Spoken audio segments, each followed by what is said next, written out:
Hello and welcome to the Flourishing Introvert Talks with me, 𝗹𝗲𝗿𝗶𝗱. This is the podcast that celebrates the natural gifts of introverts so that we can flourish in all situations. Episode 303. Say no without guilt. I bet there's not a person listening to this who hasn't felt at least a twinge of guilt about saying no, especially to someone who matters to you. That someone might be a loved one, a colleague, a boss, or someone you can see really needs help. This is compounded by the fact that some of those people are so skilled in their manipulation designed to prod your guilt into action that saying no becomes almost impossible. It's no wonder then that saying no for we introverts often feels heavy, risky, selfish. Ugh. Saying no feels loaded with the fear of disappointing someone or being misunderstood or inciting unnecessary conflict. And here is something we rarely admit to anyone. A lifetime of reluctant yeses is not just tiring, it slowly rewrites who we know ourselves to be. I'm pretty sure that far too much of the overwhelm and exhaustion that many of us feel is as a result of all the times we said yes when our head, our heart and our soul was crying, no, just no. But every time we override our inner no, it erodes our authenticity, our confidence, our energy. And this is so much more than feeling we need to comply out of politeness. We're talking self-preservation here. Let's look at this from a different perspective. Throughout childhood, many of us were conditioned to believe that saying no was unacceptable, rude and self-centred. But the reality is saying no is not rejecting someone else. It's accepting ourselves. When we say no, we're choosing our rights and needs above appeasing others for the sake of an easy life. So consider this episode your invitation to liberate yourself from guilt-laden yeses so we can step into a more honest and therefore sustainable way of living and leading. The conditioning that started in childhood typically continues into adulthood, where we're engaged in the workplace and increasingly complex, extended and blended family situations. We learn that it's safer to prioritise harmony at the expense of our own needs. We learn to be agreeable, available, non-confrontational and above all accommodating. We become masters of disguise, filling gaps so others don't fall through them, assuming more than our fair share of pressure so others are not troubled, and biting our tongues so we don't add to the upset. And we know the hidden cost of that all too well. Every time we silence ourselves for the sake of harmony, we teach others that our needs are less important, and we normalise being less worthy. Over time, we start to believe this is true, which is when our inferiority can take root. Well, my friend, the time has come to challenge that conditioning. First, I want to assure you that I'm in no way making light of this deeply rooted conditioning, but I do want to remind you that it need not be permanent. The work to break free from your conditioning and flip any associated limiting beliefs may be challenging, but it's well worth doing. And it starts with recognising no for what it really is. It's not rejection of an individual, it's simply declining a request that asks too much of you. It's you asserting your boundaries, rediscovering your clarity and demonstrating self-leadership. I've talked before about our drivers of behaviour from the transactional analysis school of thought, and they are relevant here again. Our drivers are the way we learned to behave as children that enabled us to feel okay about ourselves. Probably the most common driver that impacts our ability to say no is the please others driver.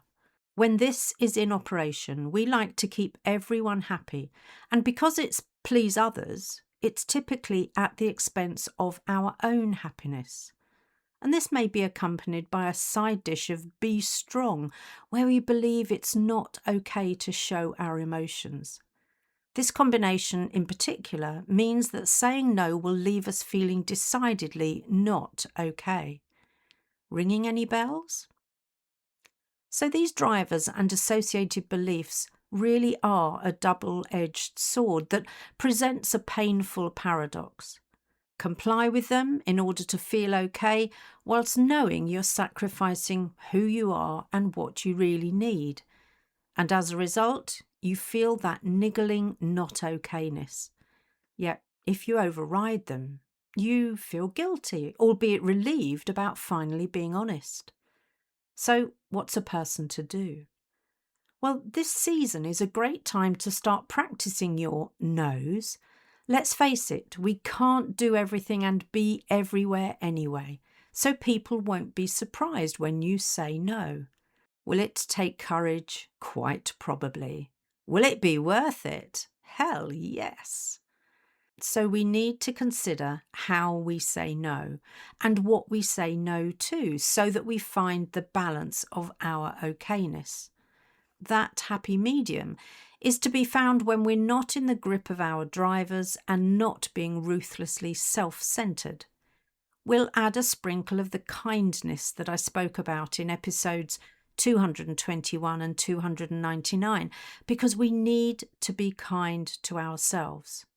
And I believe we also owe kindness to others regardless of who they are.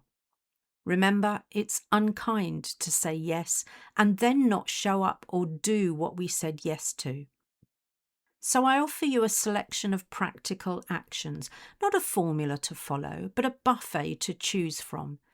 And consider each of them both a gift to yourself and a gift to others, because honesty and clarity benefit everyone involved. Before we get to the practical actions, though, I urge you to remember this. Saying no requires an inner shift in order to develop the outer skill. First, you strengthen the resolve and the self-worth. Then you practice the language and the behaviours. So here's my buffet for you to choose from. Firstly, craft graceful, firm no statements that feel like you. We need to include the word no fairly early on so people are left in no doubt. That might sound something like, "Thank you for asking me. It's a no this time though." I recommend you don't say sorry unless you really are sorry. Over-apologising is just so insincere. I shared more examples on this in episode 102 if you need them. Secondly, honour your body's early warning signs. They found that the gut is our second brain, so use your gut instinct, pay attention to your overall energy levels, and check in with your emotional appetite. These three will give you an accurate heads up before you're tempted to default to yes, preventing you from overcommitting. Thirdly, building on that, pause before responding to any invitation or request to allow space for your truth to surface. As Viktor Frankl said, between stimulus and response, there is a space. In that space is our power to choose our response. In our response lies our growth and our freedom. My friend, your growth and freedom depends on your ability to say no when it matters. Fourthly, be really discerning about what you're drawn to out of obligation or fear and what is coming from genuine desire or need. If you feel compelled or cornered into saying yes and it's not a hell yes, then it's a hell no. This last one is a bit of a toughie, but it's what we're really here for. Fifthly, once you accept saying no isn't automatically wrong or bad, that saying no protects your ability to flourish, it's far easier to replace any twinge of guilt with a sense of self-respect. Guilt can be a useful emotion when we've done something wrong. Having the courage to say no in order to say yes to yourself is not wrong. So, as I pull together the threads of this episode, remember that every no you say to what drains you is a powerful yes to what allows you to flourish. You're not rejecting people, you're choosing alignment, well-being, clarity and authenticity. You're also modelling a healthier way of being in kind and respectful relationships. This is leadership, self-leadership. This is courage. This is honesty with compassion.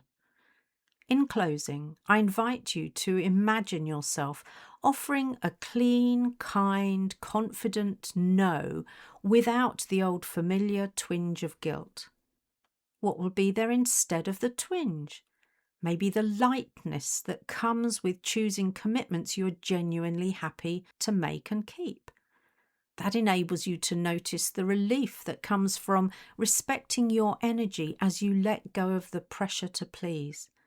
Saying no is a path back to your true self and a path towards clearer, stronger relationships. So start this week with one small no. Say it kindly, say it clearly, and say it without apology. Just think, one clean no can save you from a month of resentment, so choose wisely. If you enjoyed this episode as much as I did, then please subscribe, rate us and leave a comment, because we know that helps other people find the podcast. And if other people find us, other introverts can flourish. You are listening to an Intentional Media Production podcast.